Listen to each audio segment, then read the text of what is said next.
What ABO blood type you have, A, B, AB, or O, actually comes down to what sugars your cells show, and therefore what your immune system recognizes as self and won't attack.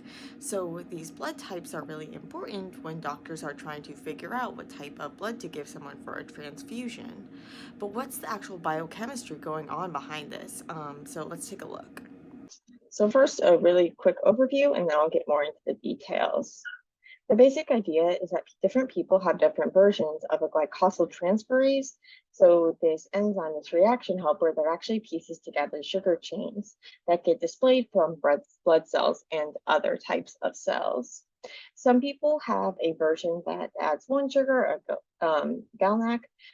Those people we say are type A or AB. Some people have a version that adds a galactose. So these is for the type B or type AB. And we can have type A or type B or type AB because people can get two versions of this gene, two different alleles. So they might have one copy of each of these different transferases. Some people have type O. This means that they have a version of that transferase, so of that sugar adder, that doesn't work at all. And so it can't add any sugar. And so you're left with just the basic core sugar. We call this the H antigen. We can refer to these as antigens because if people don't have that, if their bodies don't naturally make that sugar, well, then they have antibodies against that sugar. Because as I'll get into, these can get kind of cross-react with various things that look similar on bacteria and that sort of thing. So these people's bodies might have antibodies stocked up that will recognize those as foreign, therefore cause problems like agglutination where the cells clump up. And this is why it's really important that you do this blood typing. Because this is co-dominant, so you only need one functional copy in order to make one of these things. And so if you have a single type A, if you have a single GPA allele, so the A version, you're going to make the A antigen. And if you have two copies of it, you're going to make the A antigen. And therefore, you don't make B, so you'll make antibodies against B, but you'll make A and you'll make HA because, well, in all of these cases, you're going to be making the H because you make so much of these different antigens, so much of these different sugars that your body can't keep up even if you have two copies. And so you're still going to have a lot of this H. And so you don't need to worry about reacting with that.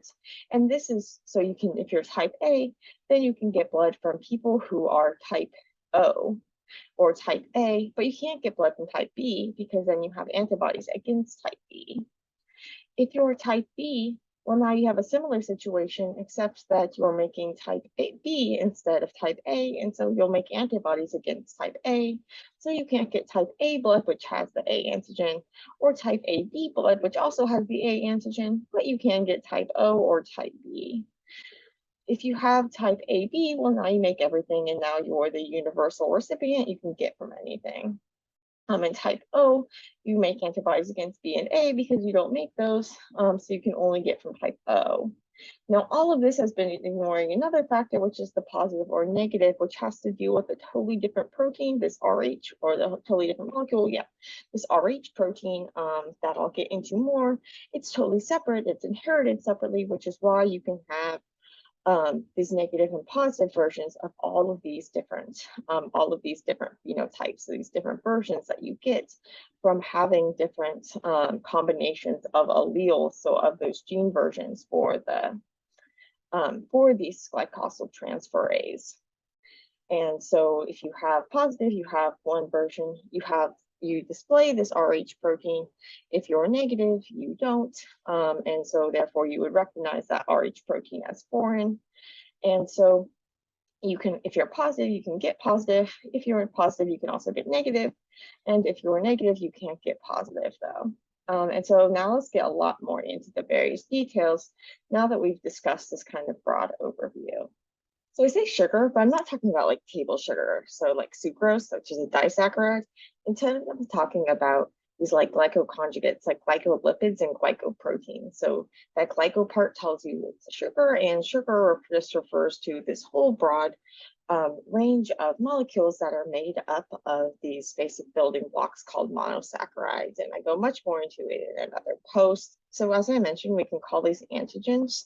because they can be recognized by the immune system. And the immune system can see them because they're displayed from a bunch of different cells in the form of glycoconjugates. So where you have a sugar chain actually attached to something else.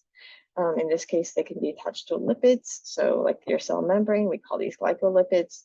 They can be directly attached to the membrane in this way, or they can actually be attached to membrane-bound proteins. So like glycoproteins. So these proteins get these modifications by these sugars. And actually the proteins can actually get like, or these chains can actually get, if they're secreted proteins, then they can get like kind of bound to the membranes of other cells, which we call absorption. So where will you find them? There are over 2 million ABO antigens displayed per red blood cells. And so this is why we typically think about them as blood in the sense of blood cells, or at least one reason. Another reason is that for blood transfusions, but they are very abundant on red blood cells, but they're also found on a lot of different cells. They're displayed from the surface of a variety of epithelial cells. So these are the cells of the tissues making up the linings of things like your veins and your intestines. And as I mentioned, this could be either because they're directly like made in those cells and then put on the membrane, or they were made by other cells. So cells secreted them and then they got absorbed. So basically they stuck to the surface of other cells. And yeah, so we'll get more into this idea of a secretor versus a non-secretor. But most people are secretors, and then therefore you can find these antigens in their saliva, tears, etc. So different genotypes can lead to the same phenotype. In the case of these traits, we're talking about codominance. So if you have, basically there are two versions of each of these. Each gene that you get, you get two alleles, one from each biological parent. And we're talking about the somatic genes here, so not the X or Y, not the sex chromosomes. If you get the same copy, we say you're homozygous for that allele. You get different versions, we say you're heterozygous for that allele. Sometimes one copy of one allele is enough to give you a trait, and regardless of what the other version is, we call this a dominant trait. Sometimes you need two copies in order to have the trait, and we call this a recessive trait.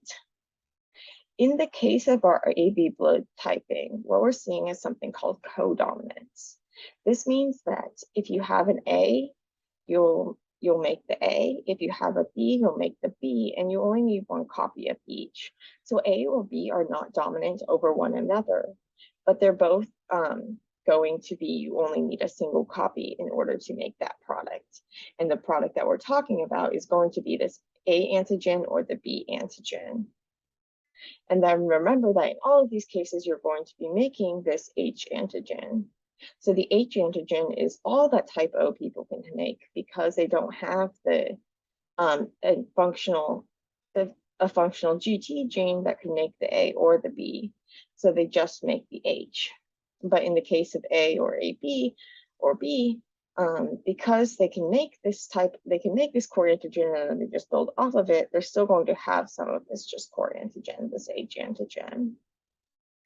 So if you have an AO genotype, this means that you have one allele that is the A version and one allele that is the O version. So that's this mutative version that can't make the A, it can't make the B, it can only make the H. But so if you have someone who has type A blood, you can't tell if they have AO or AA. Just a side note that there's actually like two different like subtypes of A. There's like A1 and A2, which don't react with one another. So that you don't need to worry about that, but they do have slightly different efficiencies in how well they make the A. So one will have slightly more of the O left over than the others, or the H left over than the others. So because their bodies are making the A and the H, but not the B, they're going to have antibodies made against B. So you can't give them type B blood, but you can give them type A blood and you can give them type O blood. And again, you're going to have to also match for the plus or minus. Anybody can get the minus blood, but the plus blood you can only give to people who are already plus. For type B, here you're going to have, you can have the phenotype of type B with the genotype of either BO or BB. So, and you can't tell just by knowing that a person's type B, which of these genotypes that you have. The genotype is kind of the hidden level. In these people, they're going to make the H antigen and the B antigen. They're not going to make the A antigen, and so they're going to make antibodies against the A antigen. And what if you have type AB? Well, now you make everything, so you're not going to make antibodies against any of these various blood types. And so type AB, more specifically AB positive, is able to serve as the universal donor. Type O, on the other hand, more specifically type O negative, is able to serve as the universal donor because they don't make any of these like specialized antigens. They can only make this core H antigen. So they're going to make antibodies against anti-B and anti-A. So you can't give them any blood other than the type O, or they'll react, but you can give their blood to other people because they don't have those antigens that would cause a reaction in those other cells. You can see that like type O is able to give to all of these, and some of these can get from more than others.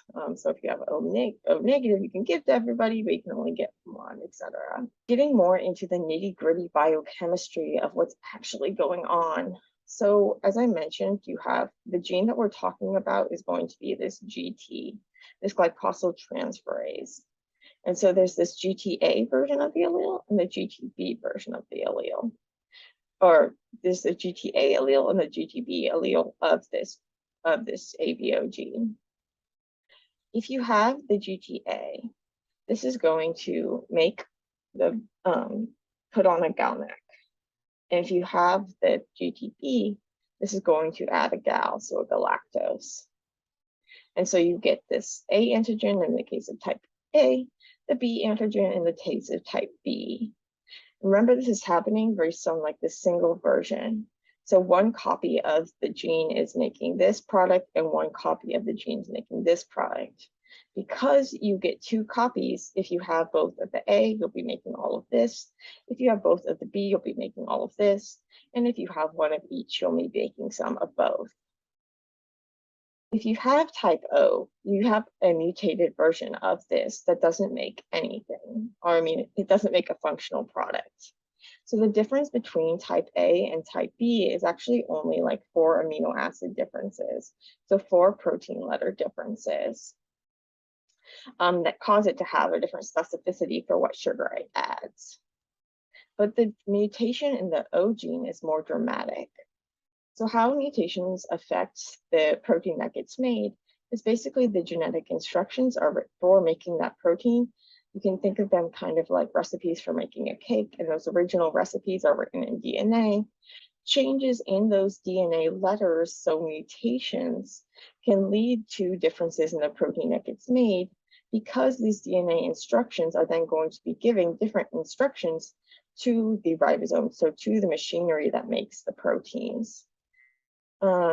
Much more in other posts, but basically this DNA that gets a messenger RNA version of the DNA made, so like a copy of it is written in RNA, and then that's passed off to those ribosomes to make the protein, and the ribosome is going to travel along the messenger RNA, and the ribosome is going to read out the instructions in these like 3-letter words we call codons. The 3 RNA letters are going to spell for 1 amino acid, and so as the ribosome goes along, it goes 3 by 3 by 3, and it's putting in the corresponding amino acid with the help of molecules called tRNAs, the transfer RNAs that are going to bring the corresponding amino acid.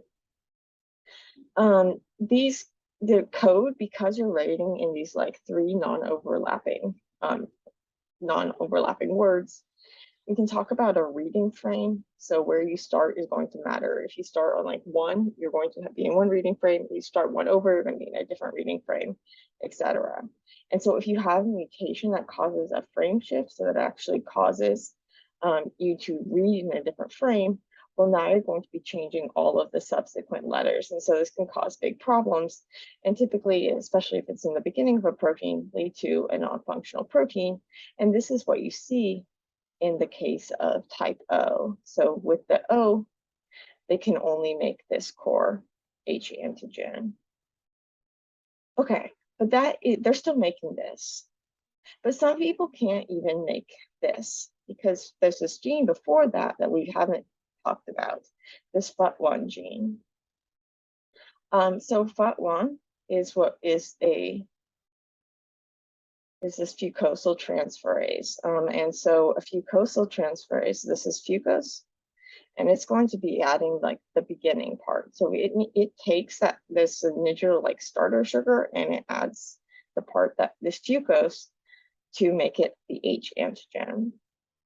This H antigen is then what is further modified. But if you don't have FUT1, or if you don't have a functional FUT1, then you can't make that H antigen. And so some people, there's this rare phenotype called the Bombay phenotype based on where it was first discovered, that they don't have a functional FUT1, so they can't even make this H antigen. So normally this isn't a problem, but it does become a problem if they need a blood transfusion, because now they're going to recognize this H antigen. So you give them anyone with blood that makes this H antigen, so type A, type B, type AB, or even type O, and they'll react.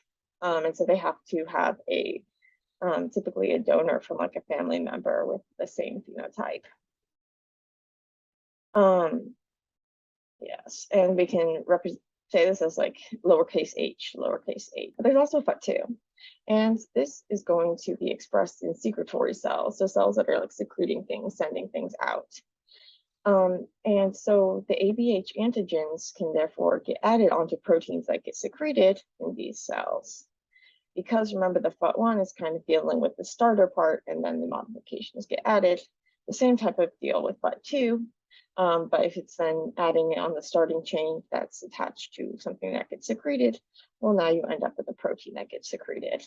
And so then you can have proteins like in the mucin protein that's in your mucus be expressing this, or having this, having these blood types displayed, or these antigens displayed. So 10 to 30% of people, depending on the ABO type, have mutated versions that make them of FUT2 that make them non-secreted. But for other people, you'll find these in sweat, tears, saliva, basically all the fluid except for that in your cerebrospinal fluids, the liquid in around your brain and spinal cord. So now that we know where we find them, how does the whole like immune thing work? So it has to do with antibodies. So antigen is something that can be recognized by an antibody. When we say recognize, it just means that the antibody can like bind to it.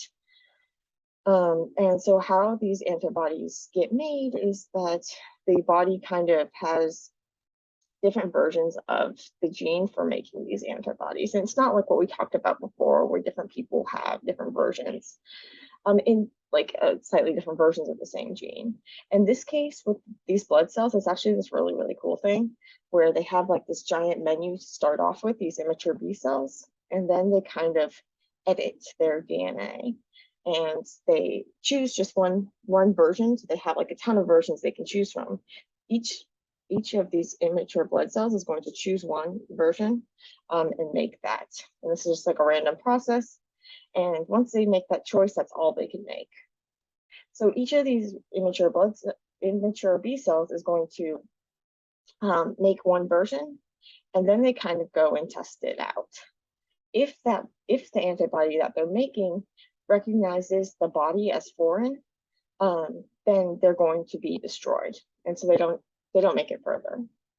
But if it doesn't recognize the body as foreign, then they're going to be good. And so remember, by recognize, we just mean binding. I should have mentioned that this the different choices, this is just referring to this variable region where the antigen binding sites are. So where they actually bind things, they're also like a constant region that serves as a sort of adapter. Okay, so if they bind to things that are found in the body, then they will, like just things that are like your natural body, then we don't want those to be kept around because then they would cause like autoimmunity. So get the body to attack itself, which is not what we want. So, but if they make it past that stage, well, now they have to recognize something else as foreign. And if they recognize something else as foreign, then they get amplified. but you keep a large stock of the things that don't recognize your body, and then they can kind of like test out things to see if they're foreign.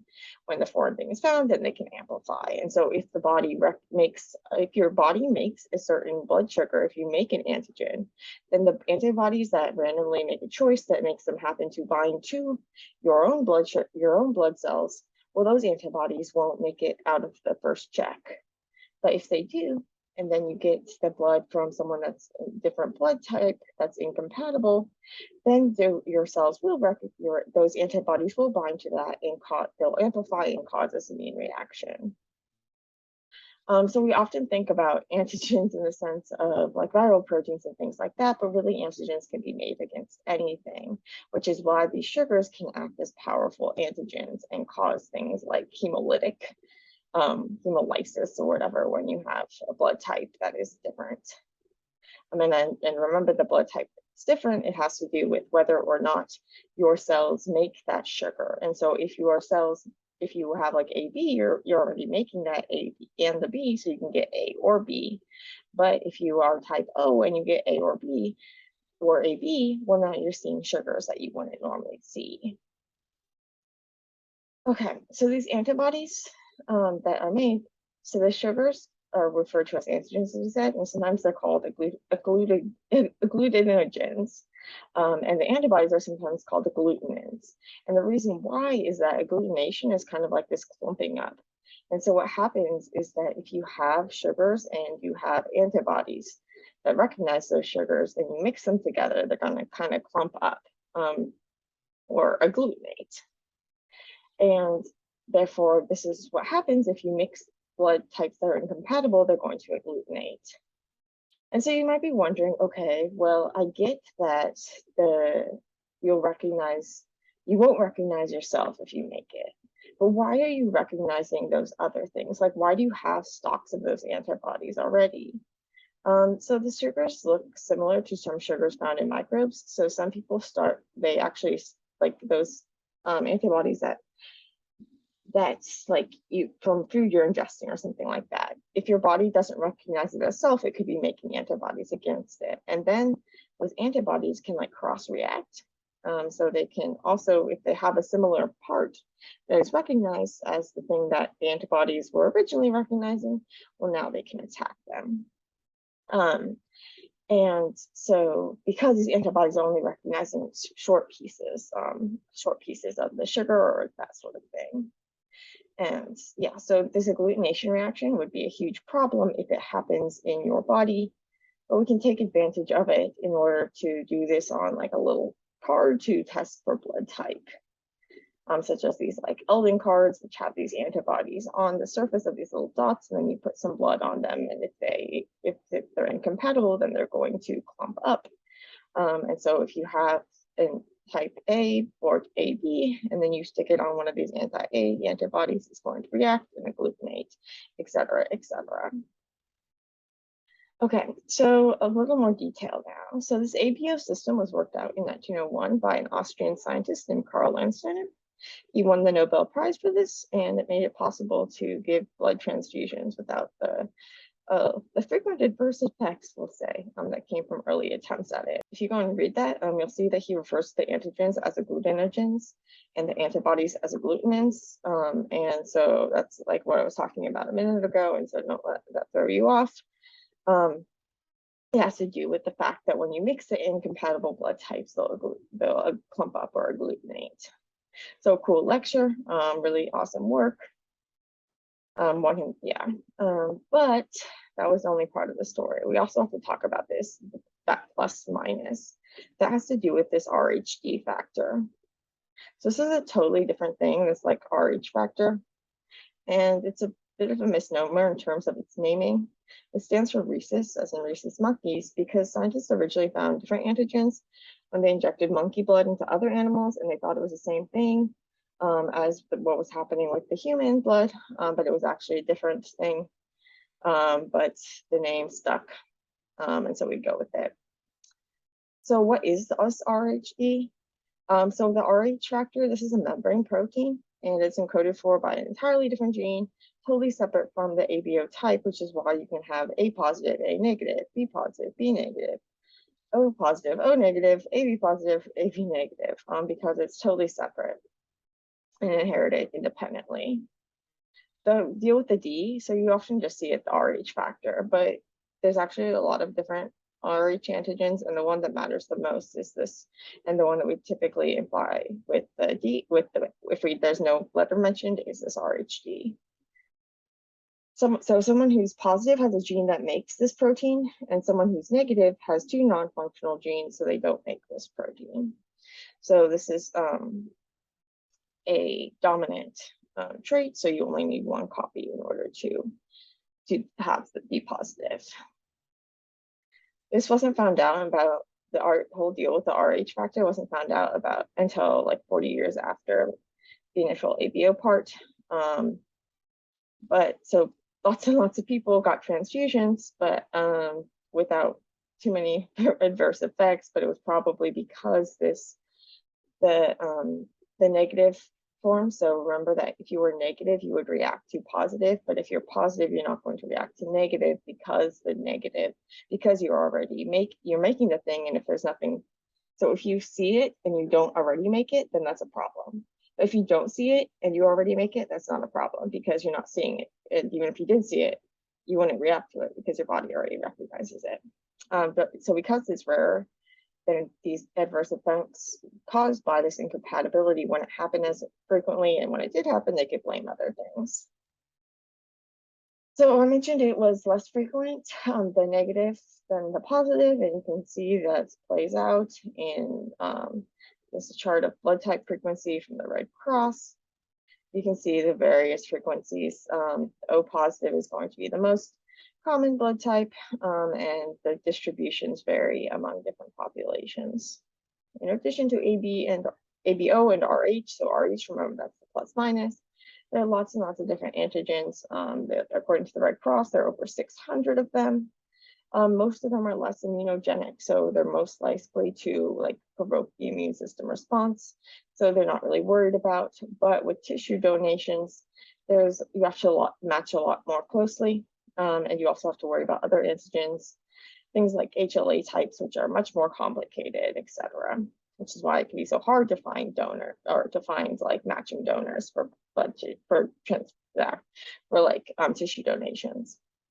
If you want to learn more, this is a really great article that I recommend. It's like a book chapter or something. It's like an electronic thing. Totally free to read. And so just to review, a no to blood types. Why is it important to know what's your blood type, AB, or O?